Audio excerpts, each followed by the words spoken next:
వీడియోలో మనం సెంటర్ స్టేట్కి మధ్యలో ఉండే అడ్మినిస్ట్రేటివ్ రిలేషన్స్ అనేవి చూద్దామండి.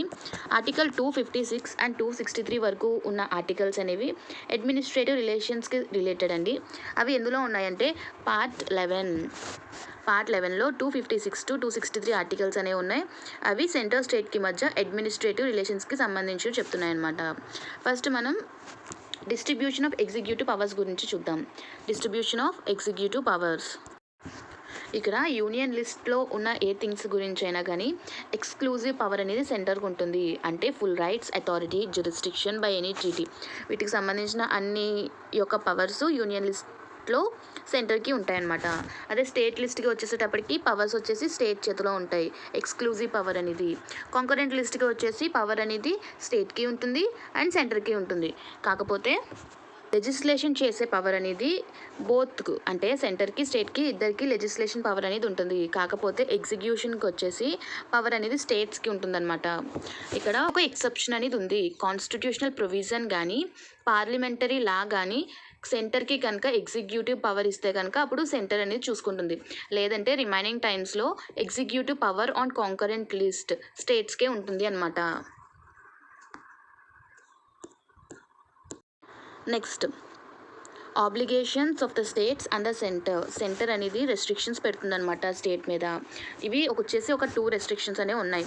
ఏంటంటే to ensure compliance with laws made by the parliament apply in the state. Parliament ఏవైతే లాస్ చేస్తుందో అవి ఏవైతే స్టేట్లో అప్లై అవుతాయో వాటికి యాక్సెప్ట్ చేసి వాటిని ఎగ్జిక్యూటివ్ చేయడానికి సపోర్ట్ అనేది చేయాలి. అండ్ నెక్స్ట్ వన్ ఏంటంటే not impede or prejudice the exercise of executive of the centre in the state. అంటే ఏదైనా లా అనేది సెంటర్ చేసినప్పుడు ఆటంకం అనేది కలిగించకూడదు. స్టేట్స్ ఏవైతే సెంటర్ అనేది చెప్తుందో వాటిని ఫాలో అవ్వాలి ఎగ్జిక్యూటివ్ ఆఫ్ ద సెంటర్ స్టేట్లోని.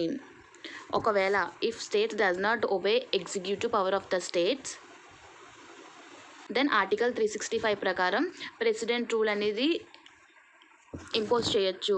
అది కాన్స్టిట్యూషనలే, లాఫులే అని అయితే ఉందన్నమాట.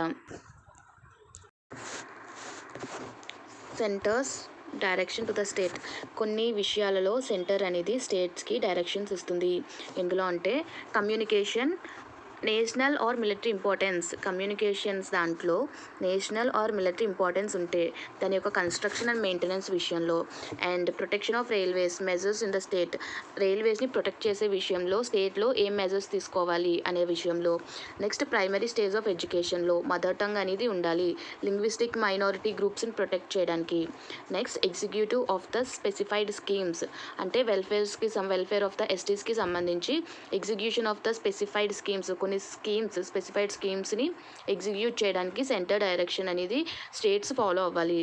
Next coercive sanction can establish article 365. Article 365 ప్రకారం ప్రెసిడెంట్ రూల్ కనుక ఇంపోజ్ చేస్తే దాన్ని కూడా ఒబే చేయాలి అని అయితే ఈ కొన్ని డైరెక్షన్స్ సెంటర్ అనేది ఇస్తుంది స్టేట్స్కి. నెక్స్ట్ వచ్చేసి mutual delegation of functions. Mutual delegation of functions అంటే ఏంటంటే కొన్ని స్టేట్ చేయాల్సిన ఫంక్షన్స్ అనేవి సెంటర్కి అసైన్ చేయొచ్చు, లేదా సెంటర్ చేయాల్సిన కొన్ని ఎగ్జిక్యూటివ్ ఫంక్షన్స్ అనేవి స్టేట్కి అసైన్ చేయొచ్చు. దాంట్లో ఏమేమి చేయాలి అంటే కనుక ఇది ఒక legislative between centre and state అనమాట. ఇది రిజిడ్గా ఉంటుంది. ఇది ప్రొవైడ్ చేసింది కాన్స్టిట్యూషనే ప్రొవైడ్ చేసింది అనమాట. Inter government delegation. ఇప్పుడు ఇందులో కొన్ని రూల్స్ అనేవి ఉంటాయన్నమాట. ఇప్పుడు ఎగ్జిక్యూటివ్ ఫంక్షన్స్ అనేవి అంటే సెంటర్ ఎగ్జిక్యూటివ్ ఫంక్షన్స్ అనేవి స్టేట్కి అసైన్ చేయాలి అంటే కనుక మనకి ప్రెసిడెంట్ కన్సెంట్ కావాలి. అండ్ ఏ స్టేట్ అయితే ఉందో ఆ స్టేట్ యొక్క కన్సెంట్ ఉండాలి. ఉన్నప్పుడే executive functions of the centre అనేది స్టేట్కి అసైన్ చేసే ఛాన్స్ ఉంది. అండ్ నెక్స్ట్ వచ్చి ఒకవేళ స్టేట్ ఎగ్జిక్యూటివ్ ఫంక్షన్స్ అనేవి సెంటర్కి ఇవ్వాలి అంటే కనుక governor assent plus consent of the central accept చేయాలి అండ్ గవర్నర్ కూడా పర్మిషన్ ఇవ్వాలి. అలా ఇచ్చినప్పుడే executive functions of the state అనేవి సెంటర్కి ఇచ్చే ఛాన్స్ ఉంటుంది. నెక్స్ట్ ఈ మ్యూచువల్ డెలిగేషన్ అనేది కండిషనల్ ఉంటుంది, అన్కండిషనల్ ఉంటుంది అనమాట. ఇది cooperation between centre and states. ఇక్కడ కోఆపరేషన్ ఆఫ్ సెంటర్ అండ్ స్టేట్స్కి సంబంధించి కాన్స్టిట్యూషన్లో చెప్పారనమాట. ఏమని చెప్పారు, పార్లమెంట్ అనేది ఇంటర్ స్టేట్ రివర్ డిస్ప్యూట్ ఏమైనా వస్తే దానికి సంబంధించిన ఎడ్యుకేషన్ అనేది పార్లమెంట్ చేస్తుంది. అండ్ ఆర్టికల్ 263లో ఏం చెప్పారంటే ఇంటర్ స్టేట్ కౌన్సిల్ని ఎస్టాబ్లిష్ చేయొచ్చు. ప్రెసిడెంట్ అనేవాడు ఇంటర్ స్టేట్ కౌన్సిల్ని ఎస్టాబ్లిష్ చేయొచ్చు యాజ్ పర్ ఆర్టికల్ 263 అని అయితే చెప్పారనమాట. దాని ప్రకారం 1990లో ఎస్టాబ్లిష్ చేశారు. ఈ ఇంటర్ స్టేట్ కౌన్సిల్ దేనికి రిలేటెడ్గా వర్క్ చేస్తుందంటే common interest between centre and state. సెంటర్కి స్టేట్స్కి కామన్ ఇంట్రెస్ట్ ఏవైతే ఉన్నాయో వాటి మీద వర్క్ చేస్తుంది అనమాట. అండ్ ఇంటర్ స్టేట్ కౌన్సిల్కి సంబంధించిన public acts, records and judicial proceedings of the centre and state ఏవైతే ఉన్నాయో, అంటే సుప్రీంకోర్టులో కానీ, హైకోర్టులో కానీ, లేదా ట్రిబ్యునల్లో కానీ ఏవైతే యాక్టులు చేస్తారో, నెక్స్ట్ జ్యుడిషియల్ ప్రొసీడింగ్స్ ఉంటాయో వాటన్నిటి రికార్డ్స్ మొత్తం టెరిటరీ ఆఫ్ ఇండియాలో ఎవరైనా యూటిలైజ్ చేసుకునే విధంగా ఉంటాయన్నమాట. నెక్స్ట్ పార్లమెంట్ అనేది ఒక అప్రోప్రియేట్ అథారిటీని అపాయింట్ చేసే పవర్ అనేది ఉందన్నమాట. దేనికి related, interstate freedom of trade, commerce and intercourse వీటికి సంబంధించి పార్లమెంట్ అనేది ఒక అప్రోప్రియేట్ అథారిటీని అపాయింట్ చేసే పవర్ అనేది ఉంది. కాకపోతే ఇప్పటి వరకు ఏ అథారిటీ అనేది కూడా అపాయింట్ అవ్వలేదు. Next all India services. All India services అంటే ఏమేమి వస్తాయండి, IAS, IFS and IPS, Indian administrative service, Indian foreign service and Indian police service. ఇదనేది దీనికి సంబంధించి స్టేట్కి సెంటర్కి మధ్య రిలేషన్స్ ఎలా ఉంటాయో చూద్దాం. ఇది recruit and trained by the centre. All India services అనేవి రిక్రూట్ చేసేది అండ్ వాళ్ళని ట్రైన్ చేసేది సెంటరే. అండ్ కాకపోతే controlled jointly by central and state. ఎందుకంటే స్టేట్లో వర్క్ చేస్తారు కాబట్టి వాళ్ళు ఆల్ ఇండియా సర్వీసెస్ ఐఏఎస్ కానీ, ఐఎఫ్ఎస్ కానీ, ఐపీఎస్ కానీ స్టేట్లో వర్క్ చేస్తారు కాబట్టి, అండ్ సెంటర్ అపాయింట్ చేసింది కాబట్టి సెంటర్ అండ్ స్టేట్ ఇద్దరికి కంట్రోలింగ్ అనేది జాయింట్గా ఉంటుందన్నమాట. కాకపోతే ఇన్ కేస్ ఏమైనా డిస్ప్యూట్ వస్తే సెంటర్కి, స్టేట్కి అల్టిమేట్ కంట్రోల్ అనేది సెంట్రల్ దగ్గరే ఉంటుంది. స్టేట్ అనేది ఓన్లీ ఇమీడియట్ కంట్రోల్ చేయగలదు, అప్పటికప్పుడు ఏమైనా చిన్న చిన్న డెసిషన్స్ అనేవి తీసుకోగలదు. కానీ వాళ్ళని తొలగించడం ఇట్లాంటివి ఏమన్నా పెద్ద పెద్ద డిస్ప్యూట్స్ వస్తే కనుక సెంటర్ యొక్క పవర్ అనేది అల్టిమేట్గా ఉంటుందన్నమాట.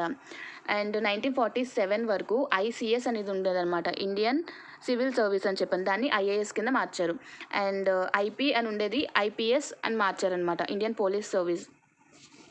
1947 యాక్ట్ తర్వాత వచ్చాక ఐఏఎస్, ఐపీఎస్ అనే పేర్లు మార్చారనమాట.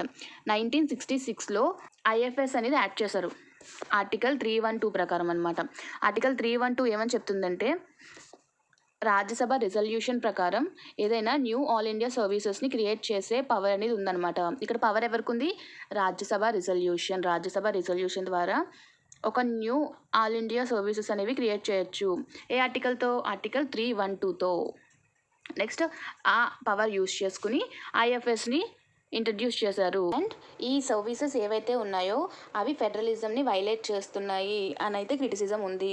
అంటే ఆల్ ఇండియా సర్వీసెస్ అనేవి స్టేట్లో వర్క్ చేస్తాయి, అంటే స్టేట్లో వర్క్ చేస్తూ సెంటర్ కంట్రోల్లో ఉండడం వల్ల ఇది ఫెడరలిజంని దెబ్బతీసినట్టు, అంటే ఫెడరలిజం ప్రిన్సిపల్ని ఫాలో అవ్వలేనట్టు, వైలేట్ చేస్తున్నట్టు అని అయితే క్రిటిసిజం ఉంది.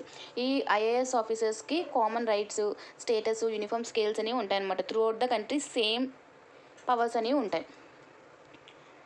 నెక్స్ట్ ఈ ఐఏఎస్, ఐపీఎస్ అండ్ ఐఎఫ్ఎస్ వీటిని సపోర్ట్ చేశారనమాట, అంటే ఆల్ ఇండియా సర్వీసెస్ని సపోర్ట్ చేశారు. ఎందుకంటే హై స్టాండర్డ్ ఆఫ్ అడ్మినిస్ట్రేషన్ ఉంటుందని, uniformity of the administrative system అనేది ఉంటుందండి, and facilitate cooperation, coordination and joint action. అంటే ఏంటంటే ఇక్కడ హై స్టాండర్డ్ ఆఫ్ అడ్మినిస్ట్రేషన్ అంటే వాళ్ళందరూ ఒకే చోట ట్రైన్ అయ్యి వస్తారు కాబట్టి అందరికీ స్టాండర్డ్ లెవెల్స్ అని ఉంటాయి. అందులోని సెంట్రల్ అపాయింట్ చేస్తుంది కాబట్టి వాళ్ళకి ఇంటర్వ్యూ ఉంటుంది, ఇవన్నీ చూసి అపాయింట్ చేస్తారు కాబట్టి హై స్టాండర్డ్ ఆఫ్ అడ్మినిస్ట్రేషన్ ఉంటుంది. అండ్ అందరూ ఒక చోటే ట్రైనింగ్ తీసుకుంటారు కాబట్టి uniformity of the administrative system అనేది ఉంటుంది అనమాట. నెక్స్ట్ ఒక చోటే ట్రైన్ అయ్యి ఉన్నారు కాబట్టి వాళ్ళ మధ్య కోఆపరేషన్ అండ్ కోఆర్డినేషన్ ఉంటుంది, జాయింట్ యాక్షన్ అనేది ఉంటుందని చెప్పని ఈ ఆల్ ఇండియా సర్వీసెస్ని సపోర్ట్ చేశారనమాట. బిఆర్ అంబేద్కర్ అనేది ఎలాగ జస్టిఫై చేశారంటే ఇది క్రియేట్ చేస్తున్నప్పుడు కాన్స్టిట్యూషన్లో బిఆర్ అంబేద్కర్ ఏం చెప్పారంటే ఈ ఆల్ ఇండియా సర్వీసెస్ అనేవి ఎందుకు క్రియేట్ చేస్తున్నామంటే to maintain standard of administration depend on caliber of the civil servant. Extra services are added but not depriving the powers of the state. ఇక్కడ ఏం చెప్తున్నారు అంటే దీనివల్ల స్టాండర్డ్ ఆఫ్ అడ్మినిస్ట్రేషన్ అనేది maintain అవుతుంది. ఎందుకంటే సివిల్ సర్వీస్ క్యాలిబర్ మీద ఈ అడ్మినిస్ట్రేషన్ మెయింటెనెన్స్ అనేది ఉంటుంది. సో వాటికి ఎక్స్ట్రా కేర్ అనేది ఉండాలి అండ్ పవర్ఫుల్ అనేది ఉండాలి, హై స్టాండర్డ్స్ సివిల్ సర్వెంట్స్ అనేవాళ్ళు రావాలి. దీనివల్ల ఏంటంటే సెంటర్కి ఎక్స్ట్రా పవర్స్ ఇస్తున్నాం కానీ స్టేట్స్ నుంచి వాళ్ళ పవర్ని తీసుకోవట్లేదు. అంబేద్కర్ జస్టిఫికేషన్ ఇచ్చారనమాట. నెక్స్ట్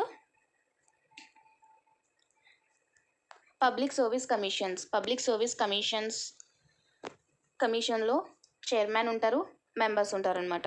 వాళ్ళని ఎవరు అపాయింట్ చేస్తారు? గవర్నర్. కానీ ఇక్కడ గవర్నర్ అపాయింట్ చేసినా కానీ రిమూవ్ చేసేది మాత్రం ప్రెసిడెంటే. అండ్ పార్లమెంట్ అనేది జాయింట్ స్టేట్ పబ్లిక్ సర్వీస్ అనేది ఎస్టాబ్లిష్ చేయొచ్చు 2 స్టేట్స్కి కానీ ఎక్కువ స్టేట్స్ కానీ. కానీ ఎప్పుడు అపాయింట్ చేయాలి? స్టేట్ లెజిస్లేటర్స్ అనేవాళ్ళు పార్లమెంట్ని రిక్వెస్ట్ చేయాలి, అప్పుడే అపాయింట్ చేయొచ్చు. ఇక్కడ పార్లమెంట్ అనేది joint state public service commission appoint చేసిన వారి చైర్పర్సన్ అండ్ మెంబర్స్ని మాత్రం ప్రెసిడెంట్ అనేవాడు అపాయింట్ చేస్తాడు. నార్మల్గా ఎవ్రీ స్టేట్లో అయితే గవర్నర్ అపాయింట్ చేస్తారు అండ్ ప్రెసిడెంట్ రిమూవ్ చేస్తాడు. అదే joint state public service commission అయితే ఎస్టాబ్లిష్ చేసేది పార్లమెంట్ అండ్ అందులో ఉన్న చైర్పర్సన్స్ అండ్ మెంబర్స్ని అపాయింట్ చేసేది ప్రెసిడెంట్. అండ్ ఏదైనా రిక్రూట్మెంట్ విషయంలో యూపీఎస్సీ హెల్ప్ కావాలి స్టేట్స్కి అని అయితే కనుక గవర్నర్ రిక్వెస్ట్ చేయాలి అండ్ ప్రెసిడెంట్ అనేవాళ్ళు అప్రూవ్ చేయాలన్నమాట. వీళ్ళిద్దరి డెసిషన్స్ మీదే యూపీఎస్సీ అనేది స్టేట్స్ రిక్రూట్మెంట్ విషయంలో జోక్యం చేసుకోవాలో లేదో తెలుస్తుంది అనమాట. నెక్స్ట్ దేనికోసము లేదా యూపీఎస్సీ అనేది ఏదైనా స్టేట్లో operating schemes of joint recruitment of any సర్వీస్కి సంబంధించి స్పెషల్ క్వాలిఫికేషన్ సంబంధించి ఏమైనా సజెషన్స్ కావాలన్నా లేదంటే ఏదైనా స్పెషల్ ఎవరైనా రిక్రూట్మెంట్ చేసుకోవాలి స్పెషల్ పర్పస్ కోసం ఆ టైంలో హెల్ప్ చేయాలన్నా కానీ యూపీఎస్సీ అనేది స్టేట్స్కి హెల్ప్ చేస్తుంది అనమాట. కానీ ఆ హెల్ప్ చేయాలి అంటే కనుక ఏ స్టేట్కి కావాలో ఆ స్టేట్కి ఒక గవర్నర్ అనేవారు రిక్వెస్ట్ చేయాలి అండ్ ప్రెసిడెంట్ అనేవాళ్ళు అప్రూవ్ చేయాలి. నెక్స్ట్ ఇక్కడ చూసుకుంటే ఇంటిగ్రేటెడ్ జ్యుడిషియల్ సిస్టమ్ అంటే స్టేట్స్కి సెంటర్కి ఒక టైప్ ఆఫ్ జ్యుడిషియల్ సిస్టమే ఉంటుంది. స్టేట్స్కి వేరే లాస్ అండ్ సెంటర్కి వేరే లాస్ అనేవి ఉండవన్నమాట. టాప్లో సుప్రీంకోర్ట్ అనేది ఉంటుంది అండ్ దాని కింద హైకోర్టు అనేది ఉంటుందన్నమాట. డ్యూయల్ పాలిటీ ఉంటుంది తప్ప డ్యూయల్ సిస్టమ్ అనేది ఉండదు. అంటే హైకోర్టు తీర్పులు ఇవ్వచ్చు కానీ లాస్ అనేవి మేక్ చేసేది సెంటర్కి స్టేట్కి ఒకలాంటి లాసే ఉంటాయి. ఎవరి పాలిటీ వాళ్ళు చూసుకోవచ్చు, ఎవరి అడ్మినిస్ట్రేషన్లో వాళ్ళు. కాకపోతే లాస్ అనేది ఒకటే లాస్ అనేవి ఉంటాయి ఫాలో అవ్వాల్సినవి. అంటే సింగిల్ సిస్టమ్ ఆఫ్ కోర్ట్స్ అనేవి ఉంటాయి అన్నమాట బోత్ సెంట్రల్ అండ్ స్టేట్ లాస్కి. ఎందుకంటే డైవర్సిటీస్ని ఎలిమినేట్ చేయడానికి. ఇక్కడ జడ్జెస్ని ఎవరు అపాయింట్ చేస్తారు? హైకోర్టు అంటే స్టేట్లో ఉండేవాళ్ళు. కాకపోతే హైకోర్ట్స్ యొక్క జడ్జెస్ని అపాయింట్ చేసేది ప్రెసిడెంట్. అపాయింట్ చేసేటప్పుడు ఆ స్టేట్ యొక్క chief justice of India and governor యొక్క కన్సల్టేషన్ తీసుకుని ప్రెసిడెంట్ అపాయింట్ చేస్తాడు judges of high court. And transfer చేయాలన్నా రిమూవ్ చేయాలన్నా కానీ ప్రెసిడెంటే చేయాలి. అండ్ పార్లమెంట్ అనేది can establish common high court for 2 or more states. Parliament అనేది సేమ్ అంటే 2 స్టేట్స్కి కలిపి కామన్ హైకోర్ట్ అనేది ఎస్టాబ్లిష్ చేసే పవర్ అనేది పార్లమెంట్కి ఉంది. Next relations during emergencies. Maximum emergency టైంలో సెంట్రల్కి అనేది మొత్తం పవర్ అనేది వచ్చేస్తుందండి. ఇక్కడ టైప్స్ ఆఫ్ ఎమర్జెన్సీస్ ఉన్నాయి చూడండి. ఆర్టికల్ 352 ప్రకారం నేషనల్ ఎమర్జెన్సీ అనమాట. సెంటర్ అనేది స్టేట్స్ మీద ఇంపోజ్ చేయొచ్చు నేషనల్ ఎమర్జెన్సీ. మొత్తం ఇండియా వైడ్ ఉంటుంది అనమాట ఈ ఎమర్జెన్సీ అనేది. ఆ టైంలో సెంటర్కి అనేది హై పవర్స్ అనేవి వస్తాయన్నమాట. మొత్తం స్టేట్స్ యొక్క కంప్లీట్ పవర్ అనేది సెంటర్ చేతుల్లోకి వెళ్ళిపోతుంది. నెక్స్ట్ ఆర్టికల్ 356 అనేది ప్రెసిడెంట్ రూల్ అనమాట. ఈ ప్రెసిడెంట్ రూల్ అనేది ఓన్లీ సింగిల్ స్టేట్ మీద మాత్రమే ఎస్టాబ్లిష్ చేసే పవర్ అనేది ఉంటుందన్నమాట. ప్రెసిడెంట్ అనేవాళ్ళు అక్కడ ఎగ్జిక్యూటివ్ అథారిటీ లేదా గవర్నర్ పవర్స్ అనేవి ఈ ప్రెసిడెంట్కి వస్తాయన్నమాట. ఆ ఫంక్షన్స్ అనేవి ఆ ప్రెసిడెంట్ చూసుకుంటారు. నెక్స్ట్ ఆర్టికల్ 360 అనేది ఫినాన్షియల్ ఎమర్జెన్సీ. ఈ ఫినాన్షియల్ ఎమర్జెన్సీ టైంలో జస్ట్ క్యానోన్స్ అనేవి ప్రొవైడ్ చేస్తారనమాట. అంటే సెంటర్ అనేది డైరెక్ట్ చేస్తుంది కొన్ని ఇవి ఫాలో అవ్వండి అని చెప్పని కొన్ని డైరెక్షన్స్ ఇస్తుంది స్టేట్స్కి. ఆ ఫినాన్షియల్ ఎమర్జెన్సీ టైంలోని అవి తప్పనిసరిగా స్టేట్స్ అనేవి ఫాలో అవ్వాలి. అంటే ఎగ్జాంపుల్ వచ్చేసి శాలరీస్ని రిడక్షన్ చేయడం కానీ నెక్స్ట్ ట్యాక్సెస్ తగ్గించడం కానీ ఆ టైప్ ఆఫ్ ఫినాన్షియల్ ఎమర్జెన్సీ టైంలో సెంట్రల్ ఏవైతే డైరెక్షన్స్ ఇస్తుందో అవి స్టేట్ అనేది ఫాలో అవ్వాలన్నమాట. Next other provisions related to centre control over state. ఈ ఎమర్జెన్సీ టైంలో కాకుండా సెంటర్కి స్టేట్ మీద ఏ టైంలో పవర్ ఉంటుంది అంటే ఇక్కడ చూడండి. ఆర్టికల్ 355 ప్రకారం ఒక 2 డ్యూటీస్ని స్టేట్స్ మీద ఫాలో అవుతుంది. ఏంటి? Protect state from external aggression and internal disturbance. దానికోసం అంటే స్టేట్ని ఎక్స్టర్నల్ అగ్రెషన్కి ఇంటర్నల్ డిస్టర్బెన్స్కి వాటి నుండి కాపాడాలి అన్నమాట సెంటర్కి.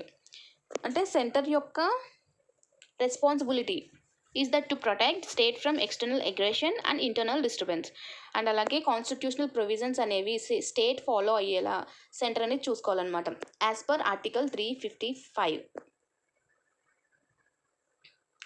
నెక్స్ట్ ఇక్కడ గవర్నర్ అనేవాడు అపాయింట్ అయ్యేది ప్రెసిడెంట్ ద్వారానే and holds office during the pressure of the president.